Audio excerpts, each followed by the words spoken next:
Messi. Messi. Oh my goodness. Balotelli. Aguero.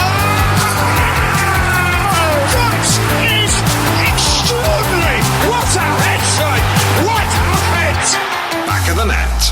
Hello, and welcome to the Not a Pundit podcast. Whether you're going to or from work or college, or maybe you just got back from calling Jurgen Klopp a see you next Tuesday, we have all the goodness that you've been looking for from the world of football. I'm delighted to be joined, as ever, by the one and only Conor Glennon and the delectable Nathan Byrne. Gentlemen, how are we doing? Very nice intro. Well done, my man. We might touch on that video later. I didn't know how to handle that one, but no, I'm all good. It's nice to see Newcastle getting a win again and seeing a bit of fight in the team.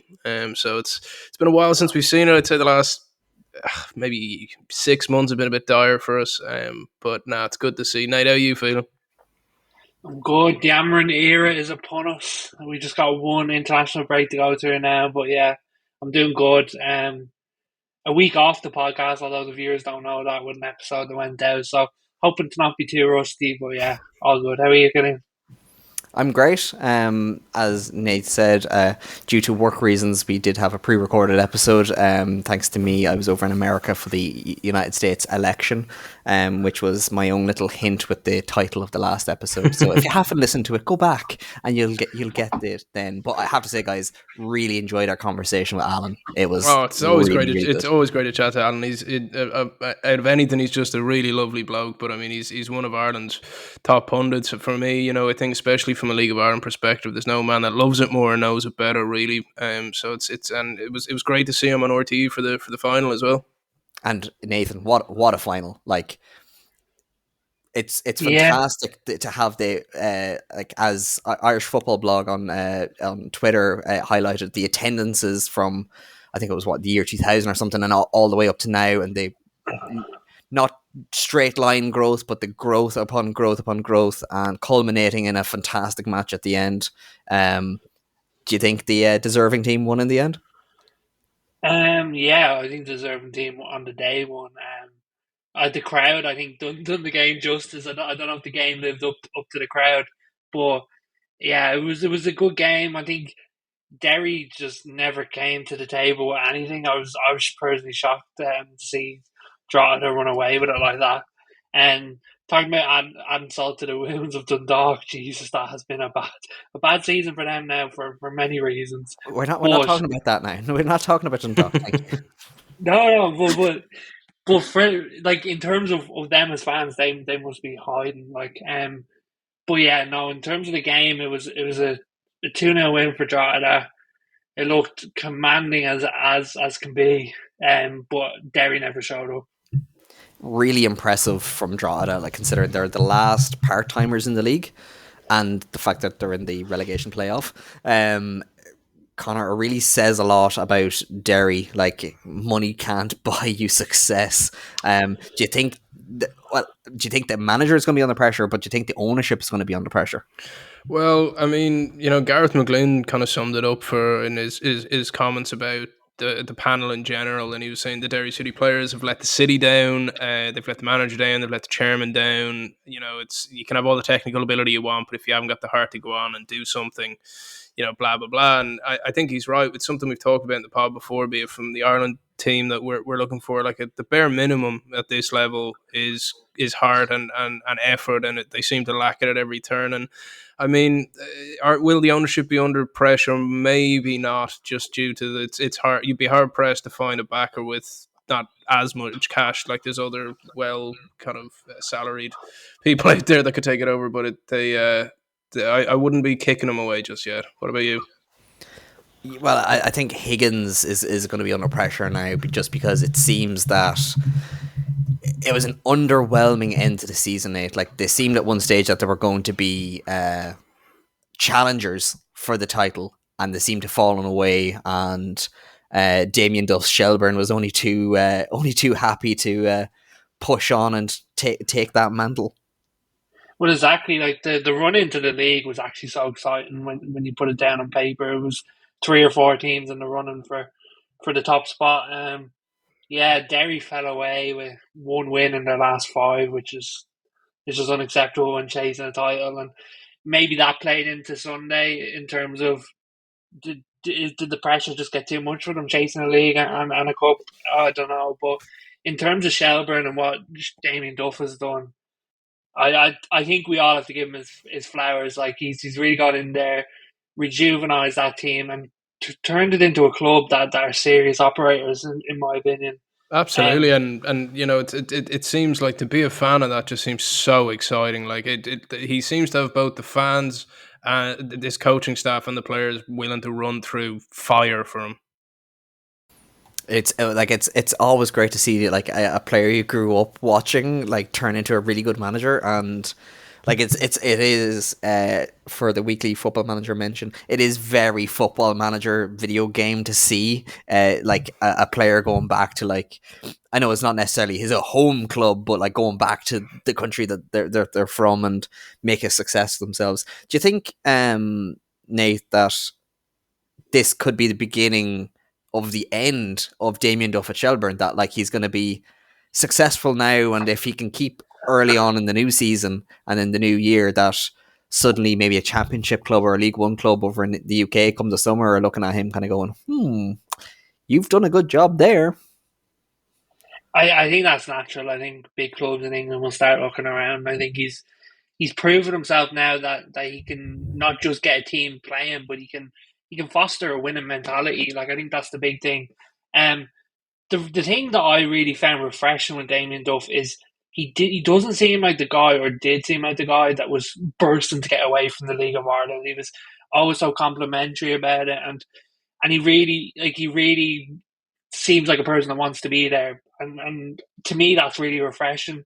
So I think he'll be desperate to get away from the league and move up the ladder? I don't think so, but I do think once the bigger clubs come calling, I do think they will, that it gets harder to turn it down.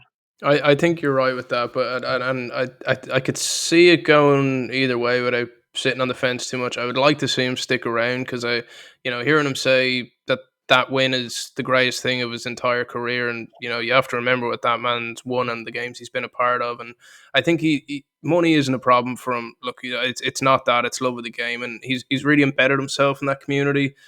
I'd love to see him hang around. He has had those experiences coaching at Celtic. It didn't seem for him. I think his family's happy being where they are. For me, I think there'll be a couple of years anyway where we'll see Duffer knocking around League of Ireland. What are you saying, Killian? Yeah, like it's very hard when a big job comes calling, and ultimately ambition is what fuels these guys, and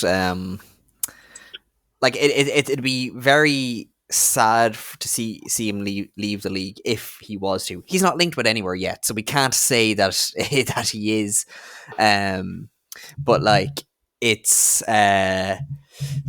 the league is doing so well in the last year. They're after getting an attendance of 1 million people over the course of the season, with whatever caveats you want to throw onto that. But it's 1 million people. That's incredible. We saw the report a couple of weeks ago about the money that's bringing in. It's a really exciting time, and I would loathe to see anything that might slow that down, including if Duff was to leave. Like he's one of them kind of players that when he was playing, our Irish fans and like Chelsea fans or Blackburn or Newcastle fans loved. So like they're now bringing their kids to see his team because it's Duffer's team, and I think as much of that as we can harness and we can get, all the better, And like if we can, if Duff can stay around for another year or two, and we get another one or two managers like that in, it could be a really, really exciting time for the League of Ireland, and just help that progression keep going on. That extra 10% every year. We're not looking for a Saudi League explosion overnight. We're looking for like a nice, steady, realistic growth. Like Alan was saying, we need to look at this for the long term, invest in facilities and all that. Yes, we have the goodwill now, so let's use that for the long term benefit. Well, if you even look at that final day game, like I like everyone, I think was hoping to be watching Duffer's team on the final day, and the numbers at their highest during that game were 400,000, which is unheard of really for a League of Ireland game on TV. So I think it's nice when I've seen some clips of around the league, the fans. No one's really begrudging Duffer and what the team have done. I think everyone's just happy to see. I don't want to call him a mascot. That sounds demeaning, but you know what I mean. Like someone who's championing the league and just elevating it really. Yeah, no, it's a fantastic time. Well done to Shelburne for the league, and well done to Drogheda, especially for the FAI Cup win. Like, to be part timers doing that, yes, they're going to go full time next year. So let's hope they stay in the first division, the Premier Division. Sorry. Like it is a little bit of a David versus Goliath. Yes, I know they're in the same league, but it's different ends of it, and certainly different ends of the budgetary scale. So it was fantastic to see. But speaking of different end of the budgetary scale, Nate, has Man City finally fallen off? Have we found the Achilles heel to Pep Guardiola's dominance of the Premier League? I'm not one for coincidences, but Ruben Amorim comes in the door and Pep starts shaking in his boots. Like, I don't know what to tell you, lads. He got skilled by our new manager at Sporting. Like, yeah, I don't know. See, look, what's the word? Troubled. The last They time seem to be Man very. City lost 4 on the bounce was 2006. In the time since then, Lamine Yamal has been born, grown up, gone through the academy, broke through at Barcelona, become a first team player, broke through at Spain, become a first team player, and won the Euros. And Spurs still haven't won a trophy. They, Man City look very one-dimensional now. Like they really do. And I was looking back. I watched the Champions League game, and I watched the game in the weekend, and they just don't. They don't keep the ball like they used to. And I don't know if obviously Rodri play a big part into that. I don't think it's all like it's the full picture. I think Haaland is he's a bit of a problem for them in terms of the way that they play. It's like it all has to be routed through him now, and to be honest, I think we're seeing a lag on of them just heading downwards. I'm not saying they're going to fall off the face of the earth. I'm just saying that that's not the Man City team that we're used to, and there's definitely scope there for people to take advantage. I think it's Connor. really shown them. Sorry to cut across you. I think it's really shown them their dependence on Rodri and how important he is to that team and the linchpin that he is. And I think we're also they struggle at times. And look, this is very hindsight's 2020, but there is that old saying that it takes a year for a player to understand Pep's methods, and you're seeing that with some of the youth players that it's there's talented players in there who aren't used to his system, and they're you never would have thought with that the midfield at Man City would be an issue, but it seems to be the bulk of their problems, really. We're not. It's not unusual to see a Pep team have a pre-Christmas wobble, but this feels different. Like we've seen it time and time again, where City kind of like they would slow at the start, have a bit of a wobble, and then just obliterate everybody. They don't seem to have that kind of 50+1 where they'd kind of do enough in the early season to kind of keep things ticking along. And what you're saying, Nate, about Haaland potentially being a problem, it was the same kind of argument I made about Cristiano Ronaldo at Man United. That kind of like you have to build around him, and as soon as he's not there, or he is there, or he's not kicking on, well, then that becomes a problem because you've sacrificed all other methods to make him work. I think if you look at Pep's reign, though, even just outside of City, like let's give the man his flowers. It's the first time in his entire career that he's lost 4 games on the bounce, and I think Nate, you might have seen it from watching both of those recent games. Their first half performances have been good, like they've been hanging on there in the first half, but it seems to be it's not even a discipline thing. They just seem to be. I don't know if they expect it to be too easy, and they're taking the foot off the gas. I don't think it's take the foot off the gas type thing.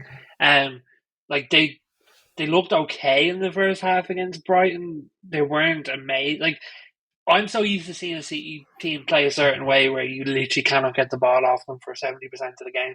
This City team is really open to counter attacks now. In the transitional period, like they're literally wide open, and we saw that against Brighton. Took 2 plays and they were right back in the game, and that's problems that this United team that just sacks Eric Ten Hag had was once you turn over the ball, it's just way too open for them to get back. And I think against Sporting was a bit different. They couldn't live with the system. They pushed up very high, as City do, and once Sporting could get around them and get them on the counter, they just couldn't get back quick enough. And I think we're seeing a team that's so used to playing in one way, and it will be still ingrained in them from Pep going, this is how we play football.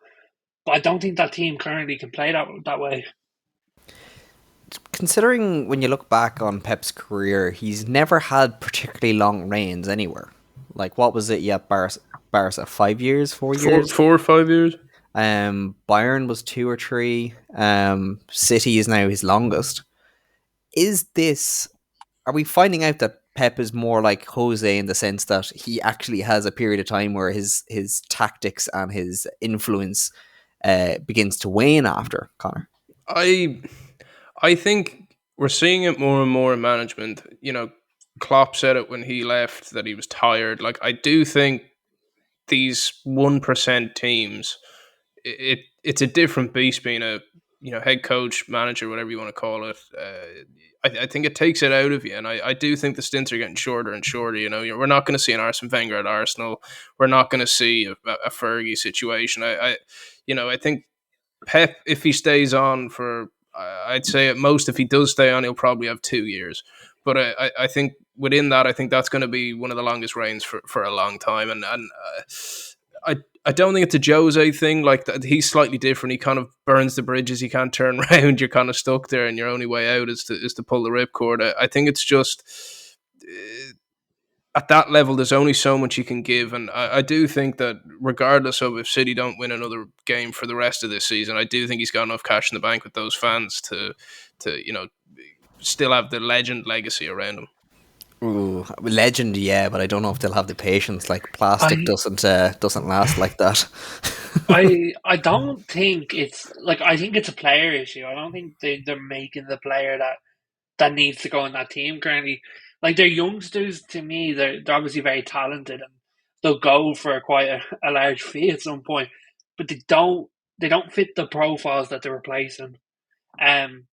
I think it's the same with Cole Palmer. I don't know how Cole Palmer would be in the City team. I don't think he'd be anywhere near as influential as he is in that Chelsea team. It's just they don't seem to be replicating the roles that they need to take over from that team. Well, I think it's always going to be tricky when you've relied on someone like Kevin De Bruyne for so long, you know. Yeah, it doesn't. It kind of seems like that last Fergie team where it just wasn't quite turned over in the right way. Like, if Pep was relying on De Bruyne the way he has been over the last couple of years, in the first 2 years, he would have already been looking for the replacement, and he hasn't. And he kind of has now kind of built everything on Rodri, which is a different kind of player. So it was never that kind of I'm building this next team. It's like, all right, how can I make this next team from whatever I have at my disposal? It was that kind of adjustment. Maybe it was just because of having to incorporate Haaland, but like, one thing it does kind of prove, and you kind of laughed at me a couple of weeks ago about it, Liverpool are now title contenders. Like, Liverpool, they are legit. They are cooking over there. Slot has done an unbelievable job. You know, I know he had a great squad there. I think Nate's about to explode if I keep waxing lyrical about Liverpool anymore. But I think he is to come in after Klopp, who captured a city, and you know, whether that matters on the pitch or not, you know, TBC. But I do think that he has adjusted really well to life in Liverpool. He seems calm in his decision-making process. He's playing good football. He's playing attacking football, and the players seem to like him. So whether they'll be title contenders come the end of the year, I don't think he literally couldn't have asked for a better start. The league's 5 points clear, you know, coming into November. Before Nate goes, I do want to say about it, and like, it's the mark of a good manager, because like we didn't take away the achievement from Leicester when they did it. Is like, he's capitalized and played well when other teams haven't. And that totally is the sign of a team that could be a champion by the end of the season, Nate. Boys, we haven't seen them wobble yet. There's a wobble coming, and Is I there will though? be there when I watch. There You, you, is, you there can is. you can There's only always, beat who's in front of you, and that's what he's doing. yeah, but like I was saying that with Eric Ten Hag, and I was getting laughed at. So, in terms of there will be a wobble coming. It's impressive what they've done so far, but I don't think they've played the best opposition so far. Um, I think in terms of where they could wobble, like I see once they get hit with a loss, I want to see how they bounce back. I don't know if that team is mentally ready to win a league. Now that's easy to say for me being a United fan, of course, but I don't know if they have it in them to go all the way. But then again, lads, we're talking about a league here that has Nottingham Forest in fifth, so like I don't really know what's going on. Do you know what I mean? Like With Chris Wood sniffing a golden boot, like things have gone haywire. it's like what's going on this year, lads? Like I think if I had to bet today, I'd still put my money on Arsenal. Think Oh, really? if City didn't win. Wow. I mean, That's brave. I think the Arsenal result over the weekend, would have been a disaster if they couldn't drag a point out of that game. But I don't know, man. Liverpool seem to be cooking, and for me, I do think there's an element of Salah's probably going, Trent is probably going, is Virgil going, then Allison will probably go. I do think this is a little bit of the players are having an added emotional kind of task to this where I think they're buying in at a different level. And, you look at that's one thing that I think Slot's done well in. Where Pep kind of heavily relied on a Rodri or a KDB, Slot has Salah, who's got 50 goal contributions across the last 2 seasons, and if he doesn't play, they're still playing good football. Or if he comes off, like he's managed to create a culture now. Whether he's just picked up that culture and ran with it, I don't know, but he's not, at least to me, dependent on one player. In fairness, I think it's really coming down to like what looked to be bad signings by Klopp over the last 2 or 3 years of his reign, where it looked like he was just constantly signing wingers and forwards that he just didn't need. But now they're reaping the benefits of that because, like the likes of Luis Diaz or Cody Gakpo are now so used to being in and around the squad that whenever they need to take Salah off, it doesn't feel like this unnatural fit. Plus, he's managed to find a way to make Darwin Núñez effective, not good but effective, by just having that scatterbrained horse up at the front. It works for them. But even when he's not scoring, he gets in good positions, and I think that gives the team something. Like, I think his goal contributions, it's like 1 in 3, I think, or maybe 4, or somewhere in the decimal points. But like, it's not horrendous. It's not awful. Yeah, it doesn't justify his transfer fee, but like his value to the team now is more than what other teams would pay for him. But like Nate, you're saying about Arsenal are level on points with Chelsea.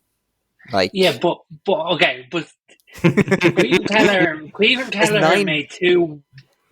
Kelleher made two out of these world saves on the weekend. If he doesn't make them, yeah, but the difference is he did, and they have a backup keeper like Queven Kelleher. But that's what I mean. Is like how much of it are they playing in the moment right now, and when they get, I see a slip, and I just want to see how they get up over that slip, and then my mind will change. Yeah, they might slip. I just don't think Arsenal will be the team to capitalize on. Like, it's really hard. It's really hard in the fact that for saying Liverpool aren't mentally ready for a league, or Arsenal. I don't know. Like, Arsenal have been so close, and did those battle scars help them? Do they push them back? I don't know. There's less points between United and Arsenal than there is between Arsenal and Liverpool. Could you imagine United do it? That leads us on to our next point. Yeah, exactly. Ruben has arrived. You've mentioned it already. But before we talk about the new guy, we got to talk about the guy that he's now replacing, which is Ruud van Nistelrooy.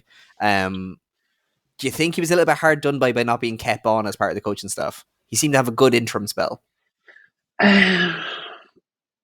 No, I don't think it was hard done by. I don't think if the shoe fits, you don't force your foot in. I think he done himself really proud. I think he had a really good interim spell. The fans really got behind him. I thought the way he spoke about it and stuff was really nice. And as a fan, that's the ultimate connection you can have with a club legend right there. Like, so to see him and he got 4 games at home in a row. Like, that's the perfect interim spell right there. Yeah. I just thought that, no, it was a really wholesome couple of weeks, but yeah, he done us proud, and he leaves now, but I think he'll be back in the future. And now back to reality. Has there been any kind of indication of who Amarin's going to be bringing in with him? Like, is he going to be bringing in a big staff or anything like that? I think I saw a private jet flying in. There was like at least 3 or 4 fellas who were with him. I didn't know if it was his agent or whatnot, but I think Nate, you probably know the sauce on this, but it's looking like 5 or 6 coaches with him. So he's bringing the squad with him. So is anyone surviving the OG stuff? Oh no, all of Ten Hag's staff have gone now. They've all been let go. In fairness, that's probably for the best. See, that's where I think that's the thing where I think the rude thing comes in the fact that, because for me, I don't know about you, Killian, but I was in 2 minds about it. In the fact that he did so well in that interim period, and like you said, Nate, 4 games at home is the perfect period, and you get a bit of a new manager bounce and all of that.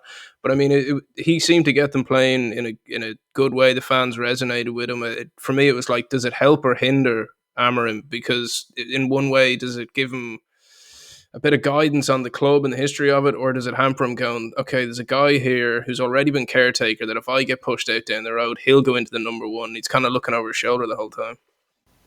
I think he was doing, like, he did a very good job. He got the fans behind him, but he was always going to have the fans behind him. He had the fans behind him from when he was announced as being a coach.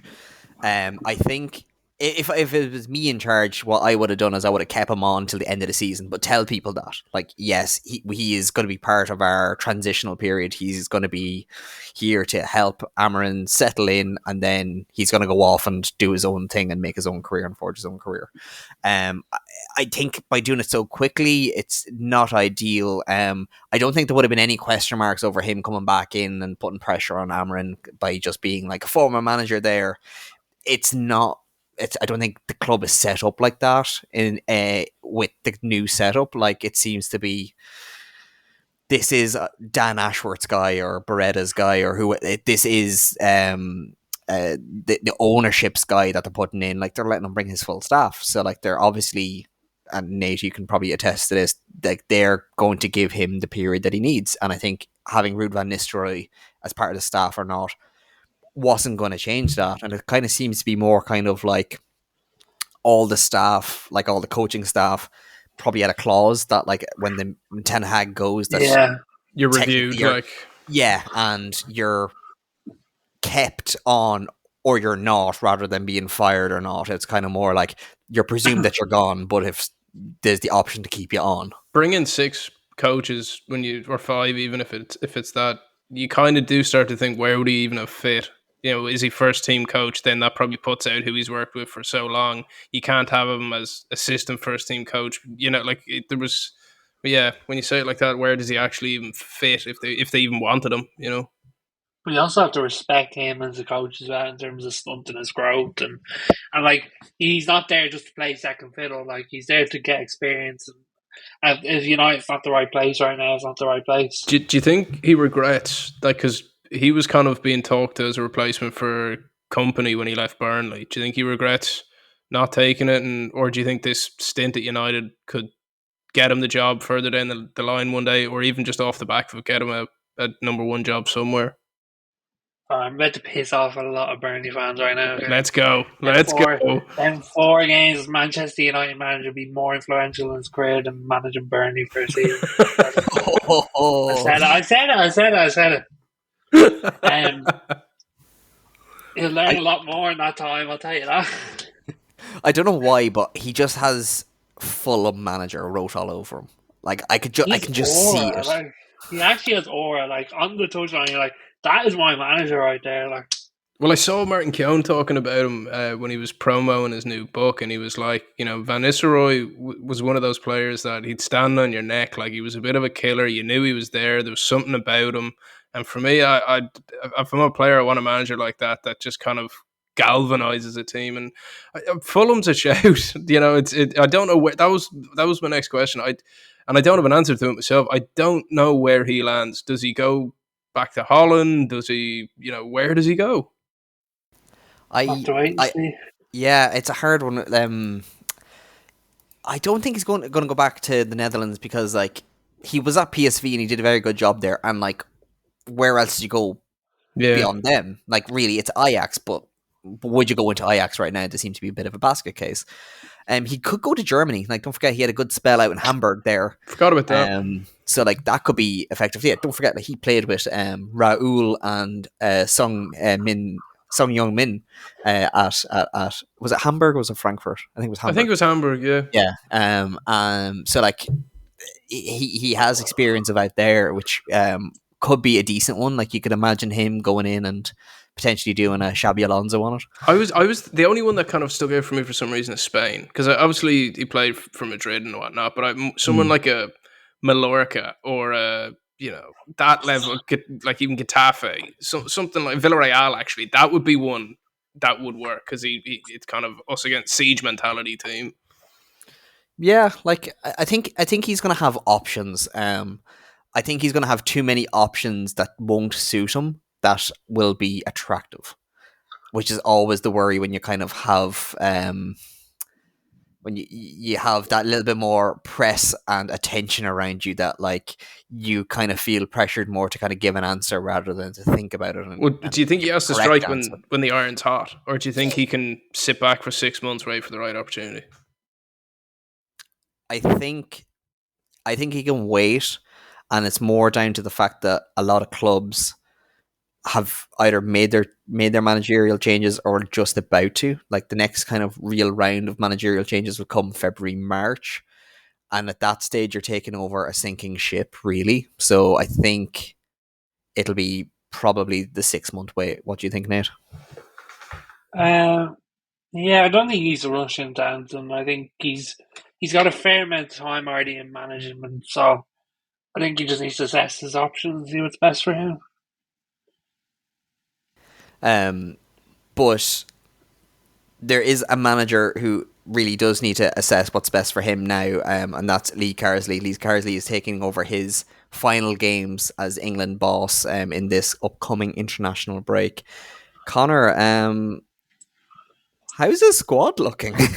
Bleak is the only way to put it. I saw Alan Shearer talking about it a couple of days ago, and he was saying that he was half expecting so many people to pull out with little niggles and little training ground injuries, just purely off the fact that if that was Tuchel in there, that you want to prove it to the manager, everyone would want to be in that squad. But for a manager who's not going to be there in 2 games with a Premier League season that's tight for the players that are up at that kind of top 4 level, they just I think players just need that winter break that they don't actually get, and I think Carsley's unfortunate. I don't know if he'd even want to be in this camp, to be honest. I think he's run his race a little bit, and it's a bit more of a okay, fine, I've got to finish the job.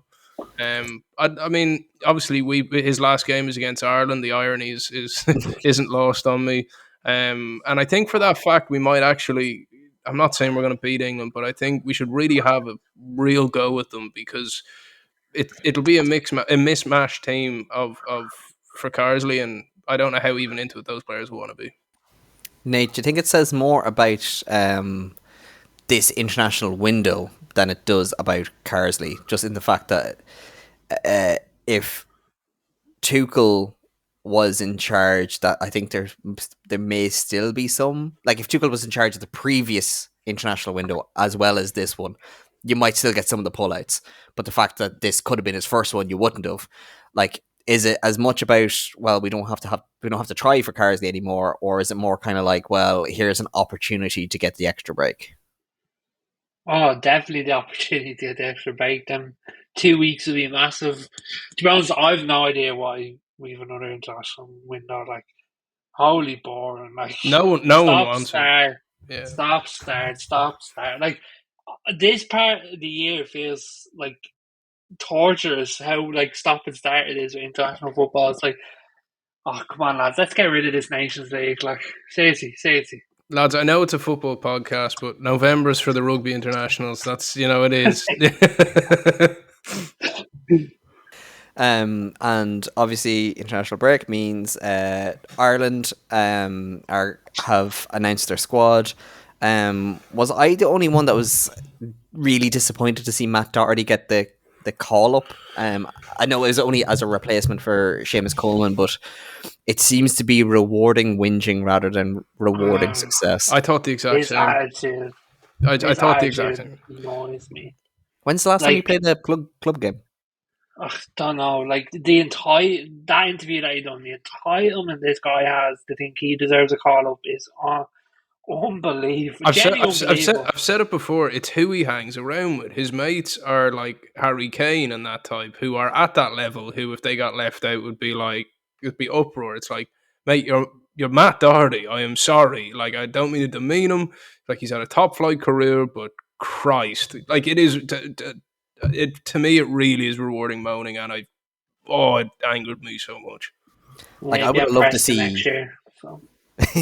Like, I would have loved to have seen Sam Curtis get called up. He's 18. If you're gonna basically count it up as like, sure, it doesn't really matter, because if you're playing Matt Doherty, you're not building for the future, and you're not looking for a particularly effective player, because we saw that from his first game. With whatever way Heimer is playing, it doesn't necessarily suit him. Whereas you have like Sam Curtis, he's 18, he's getting games at Peterborough. Yeah, it's League One, but like, We've could he nothing. do any We've worse? nothing to lose. Like, as in, Heimer said he wants to try players. Yet we still have, Shane Duffy. We still have Matt Doherty. And for me, I think if you're a Heimer, you need someone who's been there for a good while. Now, I understand if you pick, Shane Duffy, maybe, but for me, the way that Doherty has gone on, how can he be the one that you bring back into the camp? And is that what you're showing the junior players, that, if you get kicked out of the squad, you moan you're going to be back in? Like, what's the win there? I simply don't understand it. And for me, if we don't beat Finland, I don't even think I'll watch the England game. That kind of way. Like, it's one of those. Lads, It's this lad Doherty has played 1 minute of football for his club in the last 3 months. Like, it's insane. But like, this is part of the thing. Like, and as Alan Cawley said last week, I get the wanting to have a consistent squad, get these players well knowing each other, so that like whenever you do make chops and changes, that it's not like a brand new team, that you have this core of it. But you can't have a core of a team that isn't going to be there potentially in 2 years' time. So why bother building that now? Like, would it be better to take, like, would you take some bad results now and for the next year with some young guys, versus maybe getting some crap enough results with some older guys that may not be there or will be time to phase out by the time we get to a tournament? Option one every day of the week, because look, lads, we're not qualifying for anything for the next couple of years anyway. Let's get a team together that could do something down the road, or at least get a structure within a team. What's annoying about international, I suppose it's club as well. Especially international, because you're restricted to who you've got. Like, we don't even know if Heimer is going to be there in 2 years, let alone these players. So it's a hard position to be in an international manager. But for me, I think bring in any player you can that can play in the Irish jersey. See what we can do. Try build something, and I will finally allow Dennis Serkin to get the call up that Killian has been wanting for about 2 Did you years. see his goal? It was so good. Sunderland at the weekend, if you haven't seen it, he makes an absolute bounding run up the whole pitch and manages to get a cracker from the absolute worldy. But even imagine having that energy. Well, Somebody that's with what I that mean. energy in the squad. Or even like you said with Curtis, like, what do we gain from Matt Doherty being in that team? Nothing. He's already played. He's going to be gone very soon. Like you said, he's played a minute for his club. I don't care if Curtis has played, only a minute of senior football, or if he's probably 13 played 13 appearances. You know what I mean? Like, but even if he'd no time in a senior team, for me, give the chance to the guy who's going to want to grab that jersey and run with it. And if he can't cut it, he can't cut it. What do you think, Nate? I totally agree, but just something quickly off topic. For my fellow Sunderland haters out there, that's 3 draws in a row. Ooh, Coming off. Sunderland haters.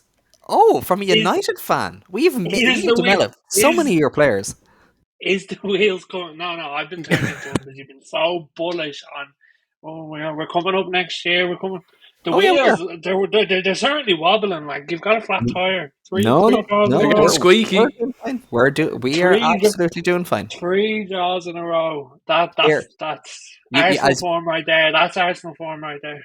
No. We're having that Liverpool wobble that you've been hoping for. We're having that now. Just getting it out of the way, then we can just get through Christmas, and then we're golden again. 2-2 with Coventry, 0-0 with Preston, 0-0 with QPR. Yeah, it's like that's our bad run this season. Last year we would have gave a left nut at the end of the season for that kind of a run.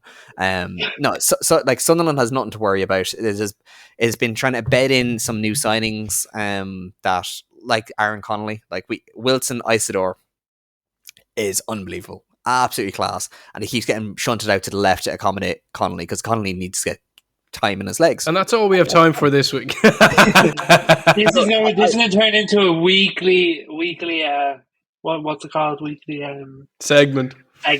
For those that are as that don't know, we have our own little WhatsApp group, and for the first, I don't know, about 6 weeks of the season, I just kept messaging the same message, see you in the Prem next season, as Sunderland kept winning. I have forgotten to do that. It's not that I have neglected to do it, I've just forgotten to do it. But back to all things Ireland, looking at the squad, goalkeepers, nothing to complain about. Kelleher, Travers, O'Leary. Obviously, we all wish Kelleher was getting more game time. I think just on Kelleher before we hop off Kelleher, I think the next selection for Liverpool's next game will be interesting to see when the competition is there and whether Slot picks him as the number one, because I think that'll define where his place is in that team going forward. But yeah, continue on. Seamus Coleman has now been replaced by Matt Doherty, Dara O'Shea, Nathan Collins, Shane Duffy's now been replaced by Ryan Manning, Mark McGuinness, Liam Scales, and Callum O'Dowda. O'Dowda, I don't really see the point in. The rest of them, I can't really complain about. Manning, it's probably good to give him a go. Doherty, as we've already said. O'Shea, Collins, McGuinness, great to see. Give him a try. Scales, with Manning coming in, can now actually play centre, which is I think is better position. Midfield, Cullen, Knight, Malumbi, Aziz, Andy Moran. I can't really complain with that overall. Andy Moran, who as of today got the FAI Men's Under-21 International Player of the Year. So fantastic, great, fair play, yeah. Andy Moran. Congrats. Ida, Ferguson, Cannon, good to see him get in, and Parrott. Just play them this time. That'd be nice. I would happily rather bench Ferguson. If we have another window where he plays safe football with the same team and just it's vanilla vibes again, and if John O'Shea keeps doing those bloody press conferences, I am going to snap. What do you think's going to happen though? Like, I think we get a draw against Finland and get battered by England. I think we can get a result against Finland. I think it'd be hard fought, but like Finland are our level, so we'll get something there. And I think England, I could see us get a dirty 0-0 or a 1-1. We're not scoring against England. Like if we get a result, it's because it was a 0-0.